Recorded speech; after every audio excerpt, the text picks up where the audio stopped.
বিশ্বনবীও থাকতে পারেন নাই, চলে গেলেন, প্রচন্ড অসুস্থ। বিশ্বনবী আয়েশারে বললেন, ও আয়েশা, আমার পেটের ভেতরে প্রচন্ড ব্যথা। ওই যে খায়বার দুর্গে এক ইহুদির বাড়িতে দাওয়াত খেতে গিয়েছিলাম, ইহুদি মহিলা গোশতের মধ্যে বিষ মাখিয়ে দিয়েছিল, আমার মনে হয় বিষের ব্যথা আবার শুরু হয়েছে। বিশ্বনবী ওই বিষের ব্যথায় মারা গিয়েছেন। কাউকে বিষ পান করিয়ে মারলে লোকটা শহীদ। বিশ্বনবী শুধুমাত্র কেবলমাত্র নবী নয়, ওনার নবুয়তও আছে, আবার শাহাদাতও আছে। সুবহানাল্লাহ পড়েন। জামা বাইনান নবুওয়া ওয়াস শাহাদা। বিশ্বনবী শহীদ, আবার তিনি নবী। যেন তেন নবী নাকি? শেষ নবী, সব নবীর সেরা নবী। কোন নবীর সাথে আমার নবীর কোন তুলনা চলে? এই নবীও থাকতে পারলেন না। বলে, আয়েশা, ব্যথায় আমি থাকতে পারি না। ওই যে খায়বার দুর্গের বিজয়ের পরে ইহুদির বাড়িতে খেতে গিয়েছিলাম, ইহুদি মহিলা ছাগলের গোশতের মধ্যে বিষ মাখিয়ে দিয়েছে, ওই বিষের ব্যথা আমাকে কাবু করে ফেলেছে। বিশ্বনবী কাঁদে, হুশ ফিরে পায়, আবার বেহুশ হয়। সাহাবাদের মধ্যে কান্নার রোল। বিশ্বনবী উঠে দাঁড়াতে পারেন না, মসজিদে নববীতেও যেতে পারেন না, জামাতের নামাজের ইমামতিও করতে পারেন না। সাইয়েদনা আবু বকরকে বললেন, আবু বকর, আমার অবর্তমানে তুমি মসজিদে নামাজ পড়াও। সাইয়েদনা আবু বকর নামাজ শুরু করে দিলেন। বিশ্বনবী বললেন, আয়েশা, একটু ঠান্ডা পানি আনো। ঘেমে ঘেমে বিশ্বনবী হয়রান। পানি আনার পরে পানির ভেতরে হাত ঢুকিয়ে বিশ্বনবী ঠান্ডা হাত দুটো দিয়ে চেহারার মধ্যে এরকম মেসেজ করতে লাগলেন, মাসে করতে লাগলেন, আর বলতে লাগলেন, ইন্নালিল মাউতি লাসাকারাত। হায় রে, মরণের কি জ্বালা, মরণের কি কষ্ট, আমি সহ্য করতে পারছি না।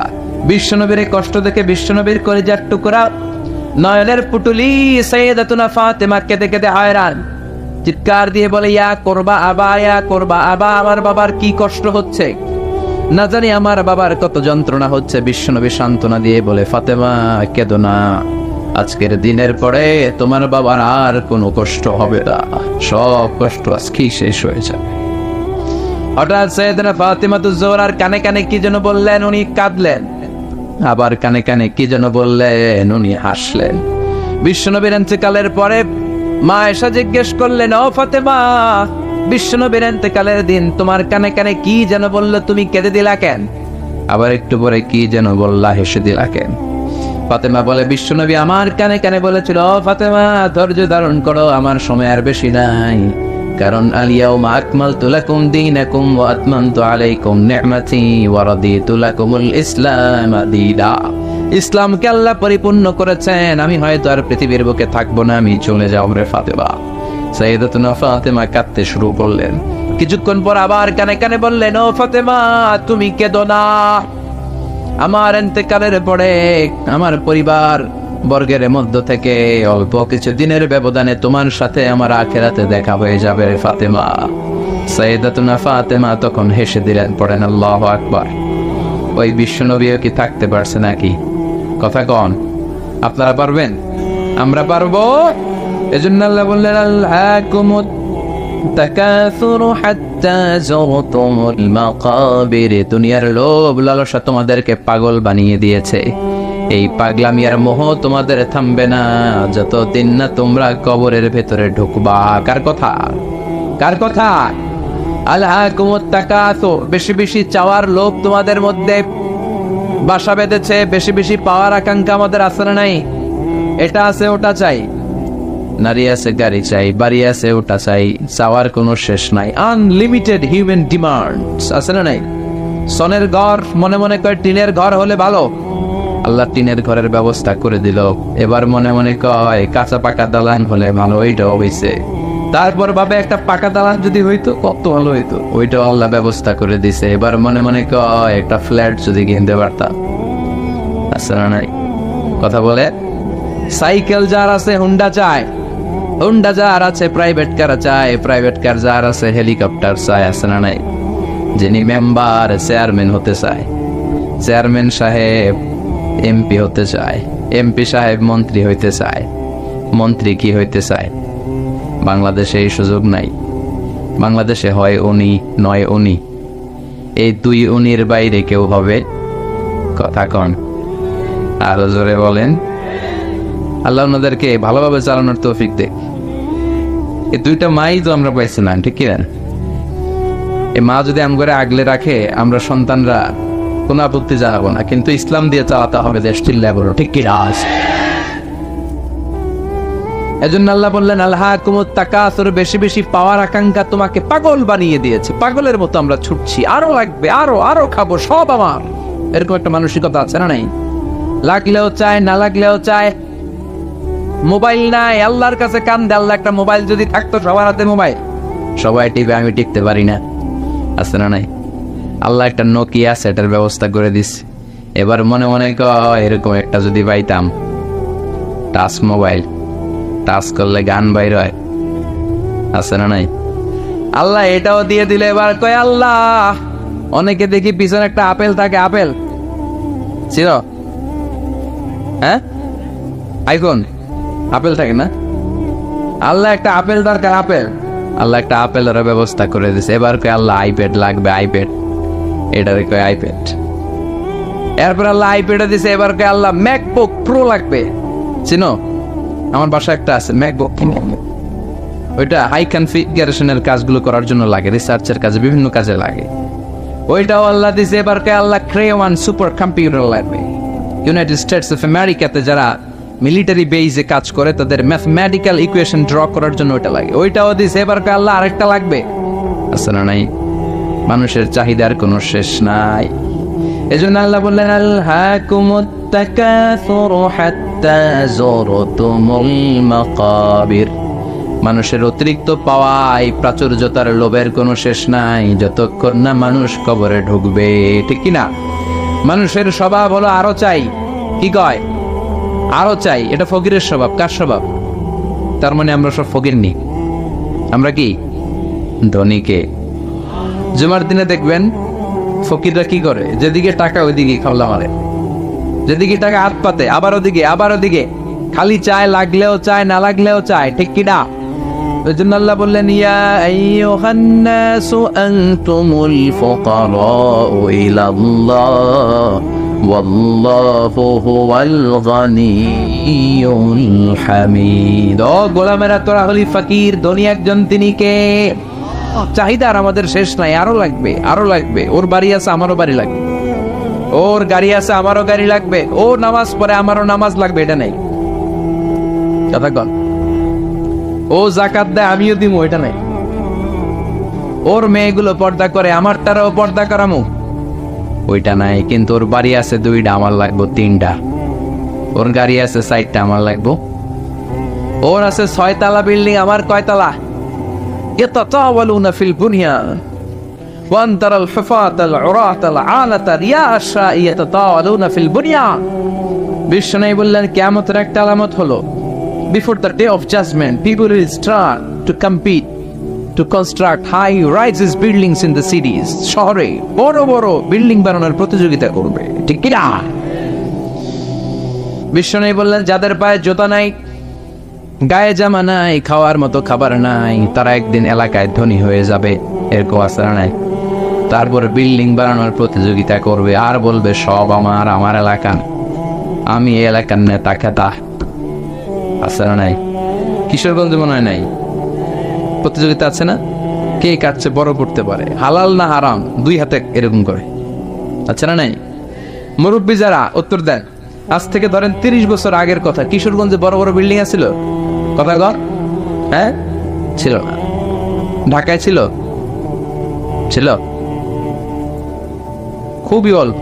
এখনকার মতো ছিল এরকম বিল্ডিং? 1-2টা বিল্ডিং ছিল, কিন্তু এখন বিল্ডিং এর শেষ নাই। তার মানে বিশ্বনবী যে আলামতের কথা বলেছে, অক্ষরে অক্ষরে ফলেছে, চিল্লা এখন ঠিক কি না? আরব বিশ্ব বড় বড় বিল্ডিং, একটার পর একটা টাওয়ার বানায়, এইটার চেয়ে ওইটা হতে হবে বড়, ওইটার চেয়ে ওইটা হতে হবে বড়, প্রতিযোগিতা আছে না নাই? দুবাইতে এখন যেটা আছে এটা সবচেয়ে বড়, বুর্জ খলিফা, নাম শুনছেন? বুর্জ আল খলিফা 170 তলা উঁচু, 1000 মিটার উঁচু। এটা কয় হাজার মিটার? তার মানে 1 কিলোমিটার উঁচা।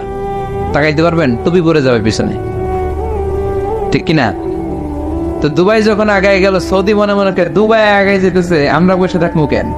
আমরা বানাবো এর চেয়েও বড়। ওরা বানাবে 1000 মিটার উঁচা, আমাদেরটা বানাবো 1001 মিটার উঁচা। 1 মিটার বড়। প্রতিযোগিতা আছে না নাই? এখনো হয় নাই। কিংডম টাওয়ার, বিশাল বিশাল এই কিংডম টাওয়ার, অবাক করা কাণ্ড। চায়নাতে আছে সাংহাই টাওয়ার, মিশরে আছে বুর্জ আল কাহেরা, মালয়েশিয়াতে আছে পেট্রোনাস টুইন টাওয়ার 88 তলা, 41st and 42nd ফ্লোরে একটা ব্রিজ বানিয়ে দিয়েছে, এটার ভেতর থেকে ওটার ভিতরে ঢোকা যায়। কিয়ামতের দিন যখন ইদা সুলজিলাতিল আরদু জিলজালাহা বলে আল্লাহ একটা ভূমিকম্প দিবে, একটা বিল্ডিং আর টাওয়ারও টিকবে? কথা বলেন, টিকবে? এজন্য আল্লাহ বললেন আলহাকুমুত তাকাসুরু হাত্তা যুরতুমুল মাকাবির। তোমাদের লোভ, অতিরিক্ত পাওয়া, বড় বড় বিল্ডিং করার ইচ্ছা কোনোদিন কমবে না, থামবে না যতক্ষণ না তোমরা কবরে ঢোকো। ঠিক কিনা? টাকা উপার্জন করতে, বিল্ডিং বানাতে বাধা নাই, কিন্তু টাকা হইতে হবে হালাল টাকা। কি টাকা? হারাম দিয়ে করলে বরকত আছে নাকি? যারা হারাম খায় তাদের দোয়া কবুল হয় নাকি? আর যারা অল্প খায়, অল্প পড়ে, অল্প জমায়, তাদের দোয়া কবুল করে কে? সাদ বিন ওয়াক্কাস বিশ্বনবীর সাহাবী, বিশ্বনবীরে বললেন ও নবী দোয়া করে দেন যাতে আমি মুস্তাজাবুদ দাওয়া হয়ে যাই। মুস্তাজাবুদ দাওয়া মানে এমন লোক যিনি দোয়া করার সাথে সাথে দোয়াটা কবুল করে কে? বিশ্বনবী বললেন ও সাদ চিন্তা করো না, আতিদ মাতা'আমাকা তাকুন মুস্তাজাবাদ দাওয়া, যেটা খাবে হালাল খাবে, যেটা পড়বে হালাল পড়বে, তাহলেই তুমি মুস্তাজাবুদ দাওয়া। সুবহানাল্লাহ। হালাল খাইলেই দোয়া কবুল। অনেকে বলে হুজুর দোয়া আমার কবুল হয় না, আমার দোয়া কবুল হয় না, অনেক দোয়া করলাম, বললাম চাকরি করেন কই, কই সচিবালয়, ঘুষ টুস আসেনি, কই হালকা পাতলা। তো তোর দোয়া কবুল হবে কেমনে ডাকাত? হালাল খেতে হবে, হালাল না খেলে দোয়া কবুল হয়? কথা বলেন। আবার হালালে বরকত ঢুকায় দিছে কে? হারামে কোনো বরকত আছে নাকি? আওয়াজ করে বলেন তো, গরু খাওয়া হালাল না হারাম? কুকুর খাওয়া। গরু বছরে বাচ্চা দেয় কয়টা? কুকুর 5টা, 7টা, 8টা, 10টা। আচ্ছা, কুরবানির ঈদ আসলে আমরা গরু জবাই করি না কুকুর জবাই করি? তাহলে গরু জবাই করলাম বেশি, কুকুর জবাই করি নাই। গরু খাই, কুকুর খাই না। গরু বাচ্চা দেয় কম, কুকুর বাচ্চা দেয় বেশি। তারপরও কিশোরগঞ্জে গরু বেশি না কুকুর বেশি? কথা বলেন। এত গরু আসলো কোথায়? কারণ গরু হালাল, আর হালালের ভেতরে বরকত ঢুকিয়ে দিয়েছে কে? এজন্য আল্লাহ বললেন হালাল পন্থায় উপার্জন করার সমস্যা নেই, কিন্তু হারামের মিশ্রণ থাকলে তোমার দোয়া কবুল হবে? হারাম খেয়ে যে দেহটা বর্ধনশীল হয়, দেহের যে অংশ বাড়ে, ওই অংশটারে জাহান্নামের আগুনে পুড়াবে কে? এজন্য আল্লাহ বললেন আলহাকুমুত তাকাসুরু হাত্তা যুরতুমুল মাকাবির। দুনিয়ার লোভ তোমাদেরকে পাগল বানিয়ে রেখেছে, তোমাদের এই পাগলামি কমবে না যতদিন না কবরে না ঢুকো। ঠিক কিনা? কবরে আমাদেরকে ঢুকাই লাগবে, কবরের প্রস্তুতি আমাদেরকে নেয়াই লাগবে। জোরে কোন ঠিক কিনা?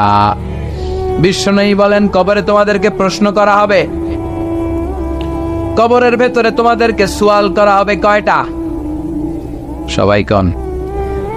আসলে মুমিনদেরকে সুয়াল করা হবে কয়টা? 3টা নাকি 4টা? কথা কোন? 3টার পক্ষে কে কে হাত তোলেন? বেশিরভাগ। আকসারুহুম লা ইয়ালামুন, বেশিরভাগই জানে না। সুবহানাল্লাহ পড়েন। 4টা বলছে অনেকে, আলহামদুলিল্লাহ। মুমিনদের 4টা প্রশ্ন, কয়টা? কথা বলেন। মুমিনদের 4টা, আর কাফিরদের কয়টা? কাফিরদের 3টা। বিশ্বনবী বললেন আর আল কবরু রাউদাতুম মিন রিয়াদিল জান্নাহ ওয়া হুফরাতুম মিন হুফারিন নার। এই কবরটা কারো জন্য জান্নাতের বাগান, কারো জন্য জাহান্নামের গর্ত। ও আল্লাহ, আমাদের কবরটারে তুমি জান্নাতের বাগান বানিয়ে দাও। লম্বা একটা সময় আমাদের কাটাতে হবে। মরার পরে আপনার মনে হবে আমার পুরো জীবনটাই ছিল একটা দুঃস্বপ্ন। নতুন এক লম্বা জীবন, এই সময় যেন আর কাটে না। হাজার হাজার বছর শুয়ে থাকতে হবে। অন্ধকার রাত, খুটখুটে অন্ধকার। এই অন্ধকার যেন শেষ হবার নয়। চিল্লায় বলেন ঠিক কিনা? মুমিনদেরকে প্রথম প্রশ্ন করা হবে তোমার রবের নাম কি? মার রব্বুক, আমাদের রবের নাম কি? আল্লাহ আমারে রব, এই রবই আমার সব। সবাই বলেন আল্লাহ আমারে রব, এই রবই আমার সব। দমে দমে তনু মনে তারি অনুভব। আল্লাহ আমারে রব, এই রবি আমার সব। তোমার দুনিয়াতে আমি যেদিকে তাকাই, অথই নেয়ামতে ডুবে আছি সবাই। পাখালির গানে শুনি তসবি কলরব, তসবি কলরব। আল্লাহ আমার রব, এই রবি আমার সব। পড়ে আল্লাহ আমার রব, এই রবি আমার সব। প্রথম প্রশ্ন করা হবে মার রব্বুক, রবের নাম কি? আমরা কি বলবো? আল্লাহ। দ্বিতীয় প্রশ্ন করা হবে ওমা দীনুক, তোমার ধর্মের নাম কি? আমরা কি বলবো?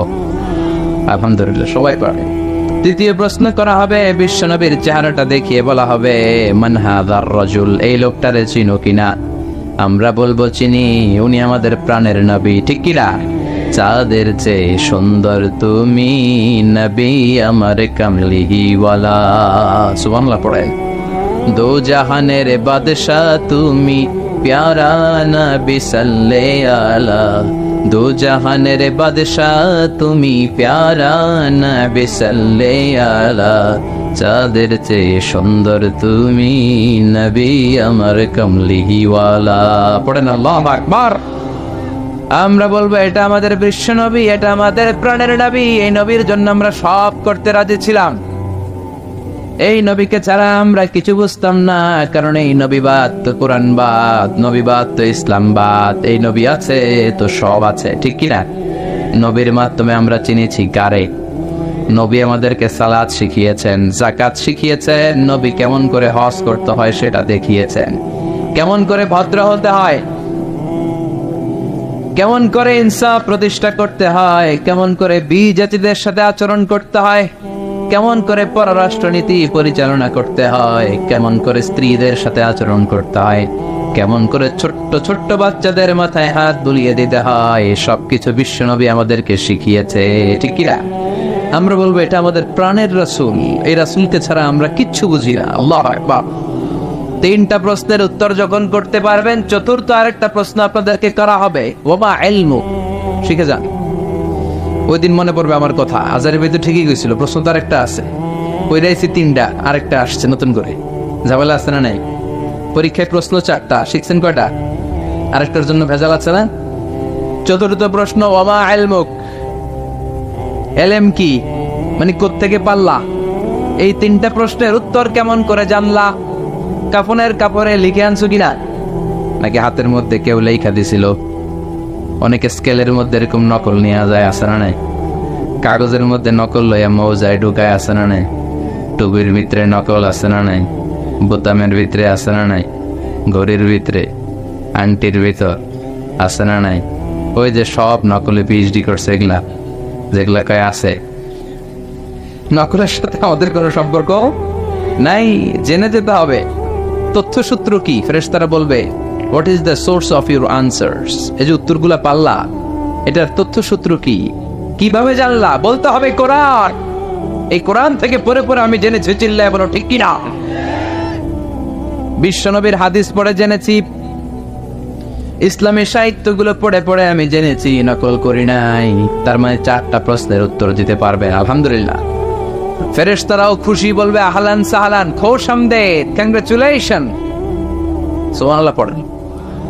ফায়ুফসাহু লাহু কবরুহু, তার কবরটারে 70 যিরাআন, 70 হাত লম্বা করে দেয়া হবে। ইফতাহু লাহু বাবুন ইলাল জান্নাহ, জান্নাতের দিকে একটা দরজা করে দেয়া হবে।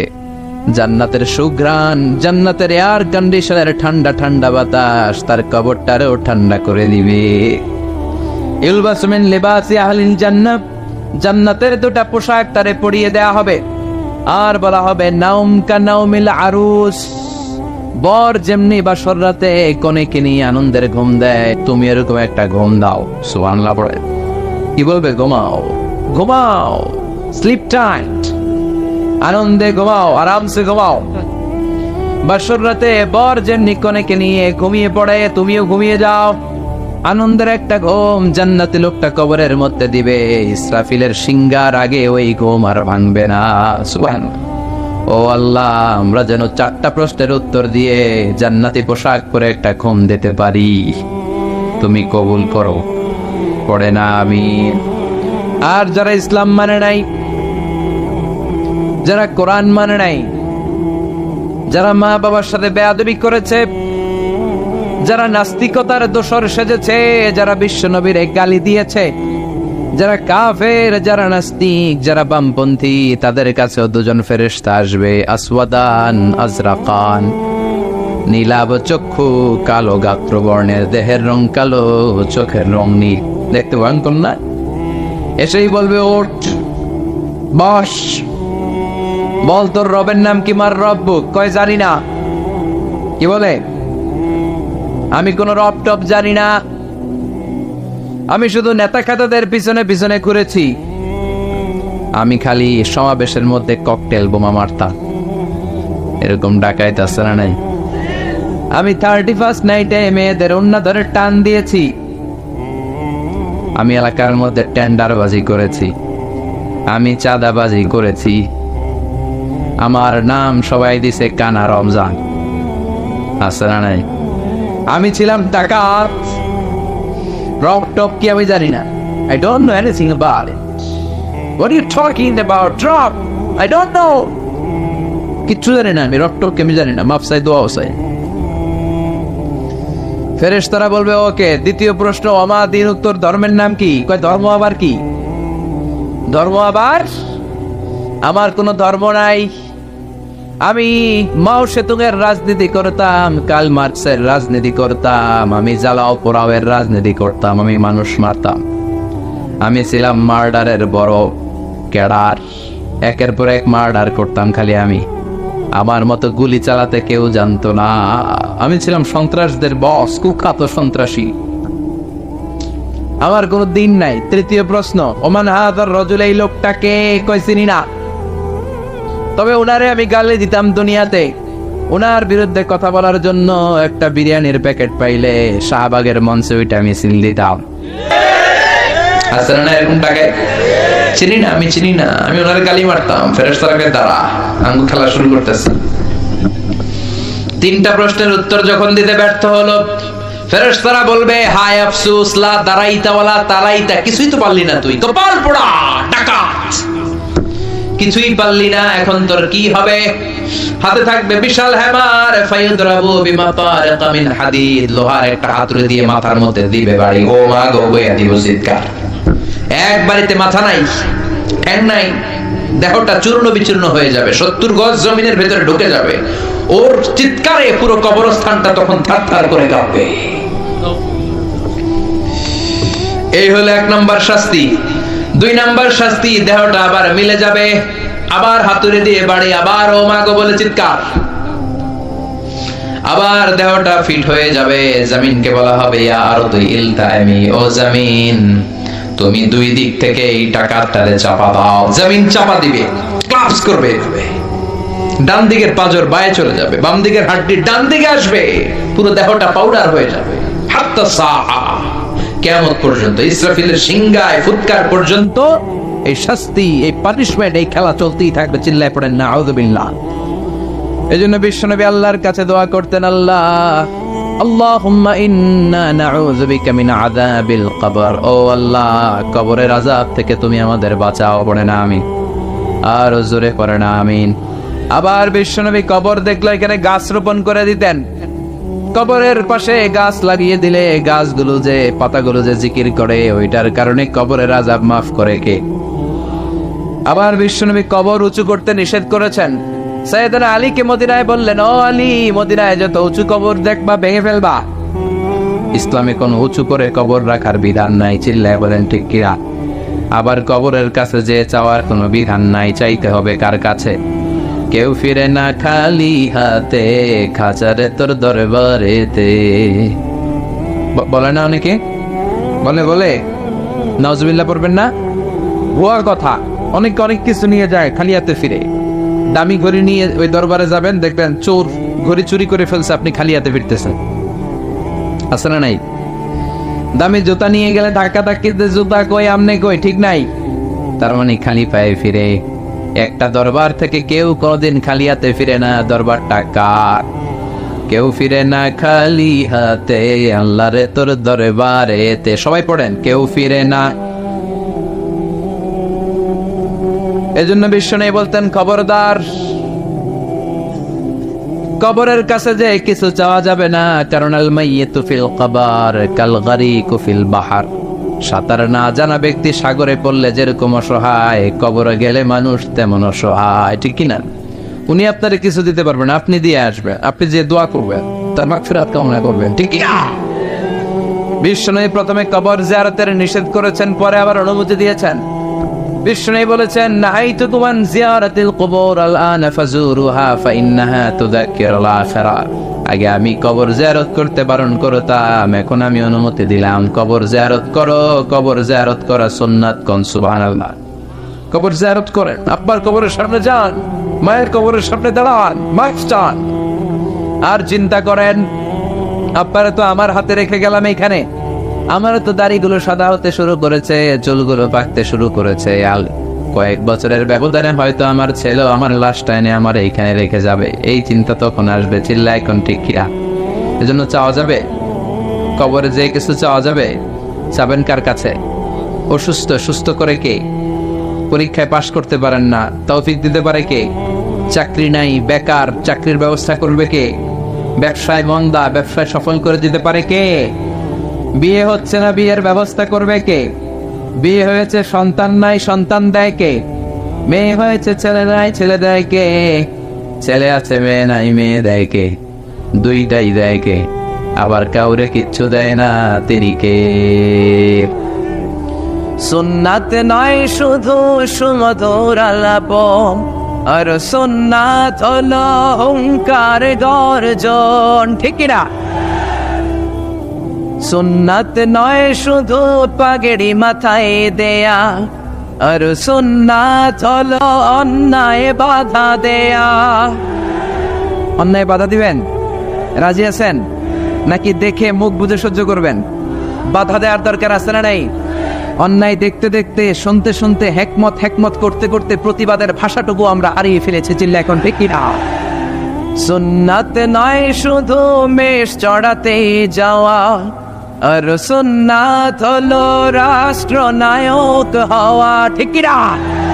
নাকি কোরআনের শুধু অর্থনীতি, কোরআনের সমাজনীতি মানবেন, কোরআনের রাজনীতি মানা যাবে না? কোরআনের ভেতরেও রাজনীতি আছে না নাই?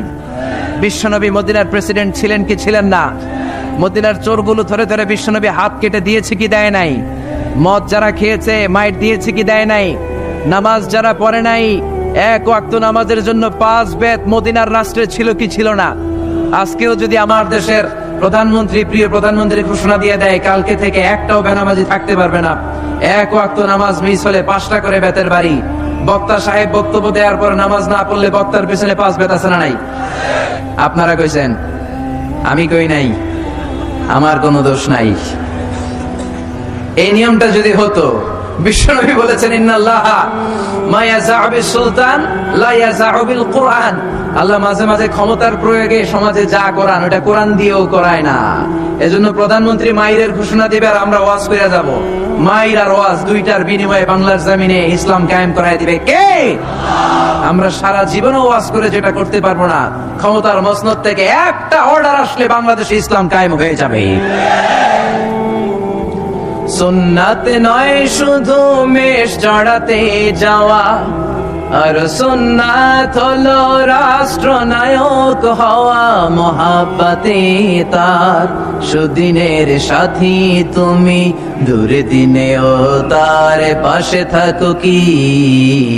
আরো কিছু সুন্নাত আছে তুমি জানো কি?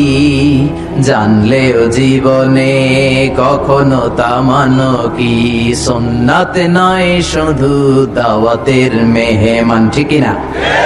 সুন্নাত নয় শুধু খাওয়া শেষে মধুপান, আরো কিছু সুন্নাত আছে তুমি জানো কি? জানলেও জীবনে কখনো তা মানো কি? চিল্লায় বলেন ঠিক কিনা? এজন্য অর্ধেক মানবেন না পুরাটা, 3-এর 2 মানবেন না পুরা, 4-এর 3 মানবেন না পুরা। পুরা কোরআন যদি মানেন তবেই আপনি মুমিন, আধা আধা মানলে মুমিন নয়। তা আপনারা কি? যদি আধা আধা মানেন তাহলে মুমিন নন, তাহলে তারা কি? আফাতুমিনুনা বিবা'দিল কিতাব ওয়া তাকফুরুনা বিবা'দ, কিছু মানবা কিছু ছাড়বা, মুমিন নও তুমি কাফের, চিল্লা এখন ঠিক কি না? তার মানে এমন কিতাব পড়লে সওয়াব, ধরলে সওয়াব, শুনলে সওয়াব, মানলে সওয়াব, এই কোরআনের জন্য মরলেও সওয়াব, মরলেও সওয়াব আসরাডাই। কোরআনের জন্য আমাদের ভাইয়েরা মরে কি মরে না, রক্ত দেয় কি দেয় না, কত রক্ত লাগবে তোমাদের? আমাদের কাছে টাটকা রক্ত আসরাডাই। জোরে বলেন। ফু দিয়ে কোরআনের আওয়াজকে নিভাতে চায়। কোরআনটা মোমবাতি নয় যে ফু দিয়ে নিভানো যাবে, কোরআনটা কপির বাতি নয় ফু দিয়ে নিভানো যাবে, কোরআনটা গ্রামের চারাক বাতি নয় তুমি ফু দিয়ে নিভায়ে দেবা। এই কোরআনটা হচ্ছে ইলেকট্রিক্যাল বাতি, এটা সুইচ অফ করে নিভাতে হয়, আর সুইচটা কার হাতে? এজন্য আল্লাহ বলেন খবরদার, ইউরিদুনা লিইউতফিউ নূরাল্লাহি বিআফওয়াহিহিম ওয়াল্লাহু মুতিম্মু নূরিহি ওয়ালাউ কারিহাল মুশরিকুন। কোরআন বিদ্বেষীরা, ইসলাম বিদ্বেষীরা কোরআনের আলোকে ফু দিয়ে নিভিয়ে দিতে চায়, কিন্তু কোরআন তো মোমবাতি নয় যে ফু দিয়ে নিভানো যাবে। কোরআনের বাতিকে কিয়ামত পর্যন্ত জ্বালিয়ে রাখবে কে? আজ পর্যন্ত কেউ নিভাতে পারে নাই, পারবেও না, চিল্লা এখন ঠিক কিনা? কোরআনের বাতি নিভাইতে আসলেও নিজেই নিভে যায়, চিল্লায় বলেন ঠিক কিনা? আপনি এক জায়গায় কোরআনের আওয়াজকে স্তব্ধ করে দিবেন, আর 10 জায়গায় কোরআনের আওয়াজ গর্জে উঠবে। আপনি এক জায়গায় মুফাসসিরকে আটকায় রাখবেন, 10 জায়গায় মুফাসসিরে ইসলাম কায়েম করে ফেলবে। এক মুফাসসির কারাগারে তো লক্ষ মুফাসসির ঘরে ঘরে, চিল্লায় বলেন ঠিক কিনা? ময়দানে ময়দানে মুফাসসিরদের হক কথাগুলো আছে না নাই? ইসলামের কান্ডারি আজও বাংলার জমিনে আছে না নাই? সিংহকে জেলে বন্দী করলেও সিংহের বাচ্চাগুলো আছে না নাই? মনে রাখতে হবে, সিংহের বাচ্চা হলেও সেগুলো সিংহ, সেগুলো বানর নয়। সিংহের বাচ্চা হলে সেগুলো সিংহ, সেগুলো শিয়াল নয়। সিংহের বাচ্চা যেগুলো সেগুলো আর একটা সিংহ, চিল্লায় বলেন ঠিক কিনা? সময় মতো ওই সিংহের গর্জনে পুরো বন কেঁপে কেঁপে উঠবে, চিল্লায় বলেন ঠিক কিনা? এজন্য আল্লাহ বলেন এই কিতাব পড়লে সওয়াব, ধরলে সওয়াব, শুনলে সওয়াব, এই কিতাব মানলে সওয়াব, এই কিতাবের জন্য মরলেও সওয়াব আছে না নাই? মরতে রাজি আছেন? রাজি আছেন মরতে? কোরআনের জন্য মরলে আপনি মরবেন না, আজীবনের জন্য জীবিত থেকে যাবেন, ঠিক কি না?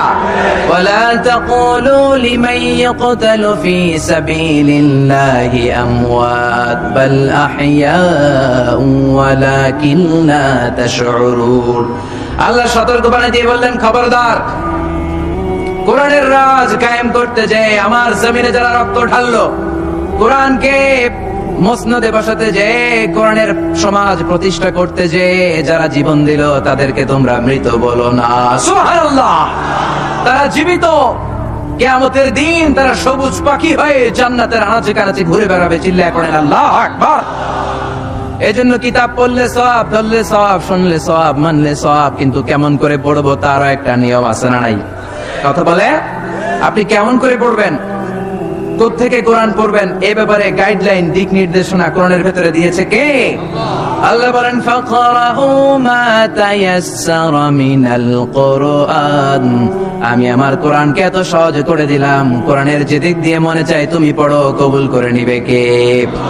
আমরা যে কোরআনটা পড়ি এটা রিওয়ায়াত হাফসান আসিম, আরো অনেকগুলা কেরাত আছে, 7 কারি 14 রাবি, যেটা দিয়ে আপনি পড়েন আপনার তেলাওয়াতকে কবুল করে নিবে কে? আমরা পড়ি মালিকি ইয়াউমিদ্দিন, কোন কেরাতে আছে মালিকি ইয়াউমিদ্দিন। আমরা পড়ি সিরাতাল মুস্তাকিম, ওয়ারশের কেরাতে আছে, কুম্বুলের কেরাতে আছে সিরাতাল মুস্তাকিম। যেই কোন কেরাত দিয়ে আপনি পড়েন না কেন, কবুল করে নিবে কে? এজন্য আল্লাহ বললেন কোরআন পড়ার নিয়ম হলো যেদিক দিয়ে মন চায় পড়বা, কিন্তু পড়ার আগে ওযু করবা, আর পড়া শুরু করার আগে শয়তানের ব্যাপারে পানাহ চাওয়ার দরকার আছে না নাই? ফাইদা قرأت القرآن فاستعذ بالله من الشيطان الرجيم পড়েন আউযু বিল্লাহি মিনাশ শাইতানির রাজীম বিসমিল্লাহির রহমানির রহিম। আপনি ওযু করলেন, আউযু বিল্লাহ পড়লেন, বিসমিল্লাহ পড়লেন, তারপরে আল্লাহ বলে ওয়ারাত্তিলিল কুরআনা তারতিলা। কোরআনকে মন গড়া তেলাওয়াত করা যায় না, যেমন খুশি সুর দিতে মন চায় তেমন সুর দেয়া যায় না। কোরআনকে তারতিলের সাথে, তাজবিদের সাথে, তাহসিনের সাথে পড়ো, কবুল করে নিবে কে? আবার বিশ্বনবী বললেন, মান লাম ইয়াতাহান্না বিল কোরআন ফালাইসা মিন্না। আমার যে উম্মত সুর করে কোরআন পড়ে না, ও আমার উম্মত হতে পারে? অনেকে বলে, হুজুর আমার সুর নাই, আমি কেমনে পড়বো? আপনারও সুর আছে, আপনার যেটা আল্লাহ দিয়েছে ওইটাই আপনার সুর। সুর নাই কে বলছে? টয়লেটে ঢুকলে বোঝা যায় কত সুর। বাথরুমের ভিতরে বাথরুম সিঙ্গার আছে না নাই? বাথরুমে কাপড় খাসতে গেলে দেখবেন সব আইব বাচ্চা হয়ে যায়, সব জেমসের গান শিখা ফেলায়। এরকম সিঙ্গার বাংলাদেশে আছে না নাই? তার মানে সবার গলাতেই আল্লাহ সুর দিয়েছে, তাল দিয়েছে, লয় দিয়েছে। আপনার যেটাই আল্লাহ দিয়েছে ওইটারে শুরু করে পড়েন। আবার বিশ্বনবী বললেন, মন গড়া সুরে পড়বা না। ইকরাউ বিলুহুনিল কুরআনি ওয়া আসওয়াতিহা, ইকরাউ বিলুহুনিল আরাবি ওয়া আসওয়াতিহা। আরবদের লাহানে, আরবদের টিউনে, আরবদের ভয়েসে যদি তুমি কোরআন পড়ো, কবুল করে নিবে কে? শাইখ আব্দুর রহমান as-সুদাইসির কণ্ঠে যদি ভালো লাগে ওইটা নকল করবেন, ওইভাবে পড়বেন। শাইখ সুরাইবের কণ্ঠে পড়ার চেষ্টা করবেন, মন গড়া সুরে নয়। মিষ্টি সুর ভাল লাগে, মিশারি রাশেদ আল আফাসি সুরে পড়েন, শেখ আইয়ুব বিন ইউসুফের সুরে পড়েন, কবুল করে নেবে কে? চিল্লায় বলেন কে? এই কিতাব যেন তেন কিতাব নয়।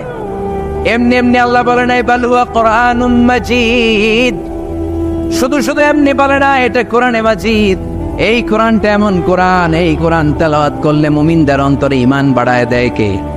হুজুরে বলেন, ওয়া ইযা তুলিয়াত আলাইহিম আয়াতুহু যাদাতহুম ঈমানা ওয়া আলা রাব্বিহিম ইয়াতাওয়াক্কালুন। আল্লাহর কোরআনের তাফসীর যখন করা হয় তখন মুমিনদের ঈমান বাড়ায় দেয় কে? মুমিনদের সামনে কোরআনের তেলাওয়াত যখন করা হয় তখন মুমিনদের ঈমানকে বাড়িয়ে দেয় কে? এই কোরআন পড়বেন, আপনার ঈমান বেড়ে যাবে। এই কোরআন পড়বেন, আপনি সুস্থ হয়ে যাবেন। কারণ কোরআনের আরেক নাম হচ্ছে শিফা।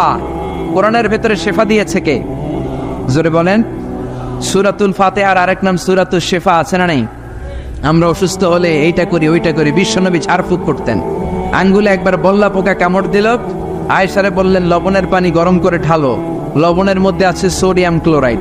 আর বিশ্বনবী এই কোরআনুল কারীমের সর্বপ্রথম যে সূরাটা, সূরাতুল ফাতিহা তেলাওয়াত করে ফু দিতে আরম্ভ করলেন। পড়েন, আলহামদুলিল্লাহি রাব্বিল আলামিন আর রহমানির রহিম। মায়েশার লবণের পানি ঢালা শেষ, বিশ্বনবীর সূরা ফাতিহা তেলাওয়াত শেষ, বিশ্বনবীর আঙ্গুলের ব্যথাও শেষ। মায়েশা বললেন, ইয়া রাসূলুল্লাহ, আপনি নবী মানুষ, ফু দিলেই ভালো হয়ে যায়, আমারে কষ্ট দিলেন কেন? আমার লবণের পানি বসাইতে বললেন কেন? বিশ্বনবী বললেন, আয়েশা, লবণের পানি দিয়ে চিকিৎসা হয়, আর সূরাতুল ফাতিহা দিয়ে রুকিয়া হয়, ঝাড়ফুঁক। ঝাড়ফুঁক আর চিকিৎসা দুইটার সমন্বয়ে রোগ ভালো করে দেয় কে? কেউ যেটা পারে না পারে কে? কেউ যেটা দেয় না দেয় কে? এজন্য কোরআনের মধ্যে শিফা আছে, শিফা আছে। ফু দিলেই সুস্থ, কিন্তু ওই ঈমানটা আমাদের লাগবে, ওই ইখলাসটা আমাদের লাগবে। ওই সিনসিয়ারিটি লেভেল যদি আপনি নিজের মধ্যে নিয়ে আসতে পারেন, সূরাতুল ফাতিহা পড়ে ফু দিল, দুরারোগ্য ব্যাধি থেকে আপনারা সুস্থ করে দিতে পারে কে? এজন্য আল্লাহ বলেন, ওয়ানুনাজ্জিলু মিনাল কুরআনি মা হুয়া শিফাউ ওয়া রাহমাতুন লিল মুমিনিন ওয়া লা ইয়াজিদুয যালিমিনা ইল্লা খাসারা। ও নবী, কোরআনকে আমি শিফা হিসেবে নাজিল করলাম, রহমত হিসেবে নাজিল করলাম। অসুস্থ ব্যক্তির গায়ে কোরআন পড়ে ফু দিলে তারে সুস্থ করে দেয় কে? ইবনু মাজাহ শরীফ একটা হাদিসের কিতাব, এই হাদিসের কিতাবে একটা বাবই আছে, বাবুল ইস্তিশফা বিল কুরআন, খায়রুদ দাওয়া আল কুরআন। যে জিনিস দিয়ে তোমরা সবচেয়ে বেশি চিকিৎসা নিতে পারো, শিফা নিতে পারো, সেটার নাম হচ্ছে কোরআন। চিল্লায় বলেন, সেটার নাম কি? কোরআন। আরো জোরে বলেন না, সেটার নাম কি? কোরআন। বিপদের সময় এই কোরআন পড়লে বিপদ থেকে আপনারা মুক্ত করবে কে? আপনাকে ডাকাত ধরেছে, আপনাকে ছিনতাইকারীরা ধরেছে, আপনি সূরাতু ইয়াসিনের প্রথম 9 আয়াত তেলাওয়াত করেন, আপনারে বিপদ মুক্ত করে দিবে কে? আল্লাহ। ডাকাতদের চোখকে অন্ধ করে দিবে কে? আল্লাহ। আমি নিজে প্রমাণ। চাঁদপুর থেকে আমি ফিরতেছিলাম গভীর রাত, গ্রামের ভেতর দিয়ে পিচ ঢালাইয়ের রাস্তা, ডান দিকে একটা টার্ন নেওয়ার পরেই দেখি সামনে গাছ ফলানো, বুঝলাম ডাকাত চাচারা বসে আছে। ডান দিক থেকে বাম দিক থেকে টর্চ মারে, ভয় পেয়ে গেলাম, ঘটনা কি? নিশ্চয়ই ডাকাত। আল্লাহর নাম নিলাম, বিপদে পড়লে একজনের নাম নিতে হবে, তিনি কে?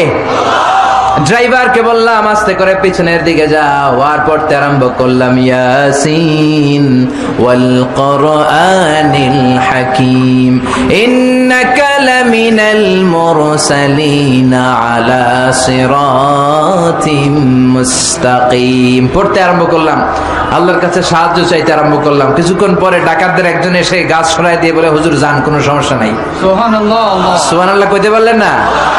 এটা কোরআনের মুআজিজা। এটা কার মুআজিজা? যাবেন কার কাছে? মনে থাকবে নাকি মাজারে যাবেন? কিশোরগঞ্জে তো মাজার নাই না?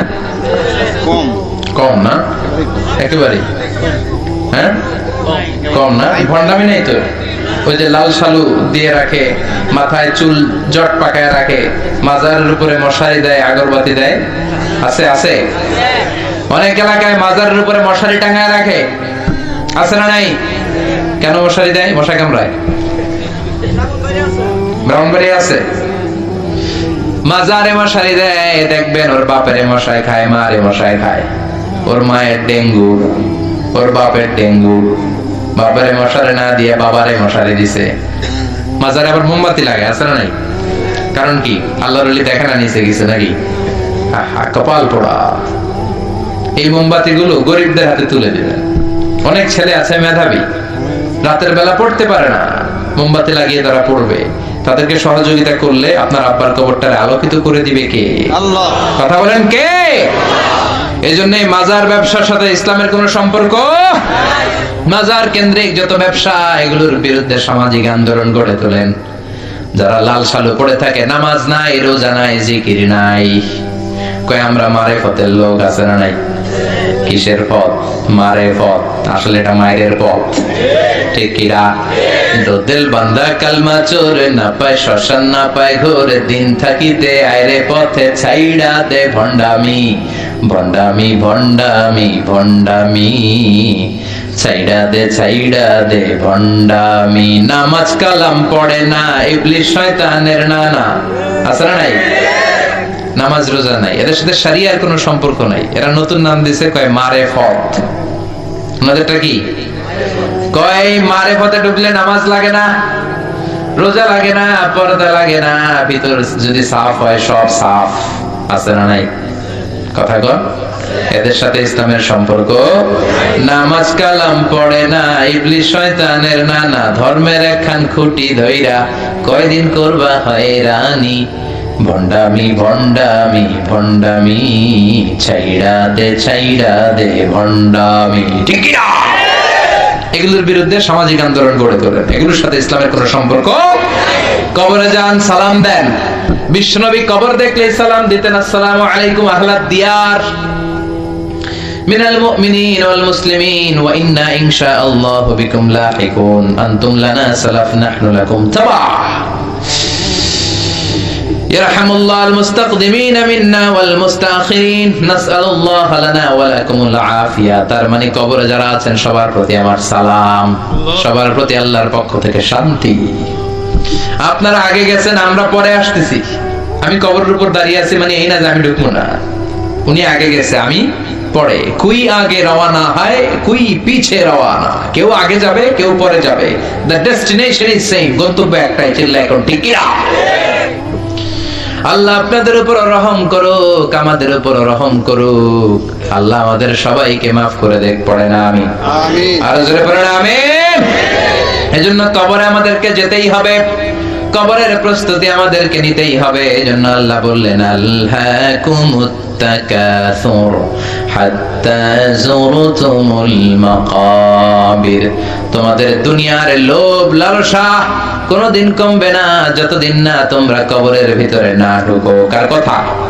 এই কবরে না ঢুকা পর্যন্ত আমাদের লোভ লালসা কমবে না। বিষ্ণুই বলেন, লাউ আন্না লিকুল্লি ইবনি আদম ওয়াদিয়ান মিন যাহাব, তোমাদের সবাইকে যদি একটা করে স্বর্ণের পাহাড়ের মালিক বানিয়ে দেয়া হয়, আহাব্বা আইয়াকুনা লাহু ওয়াদিয়ান, সে চাবে আরেকটা স্বর্ণের পাহাড়ের মালিক কেমন করে হওয়া যায়, ঠিক কি না?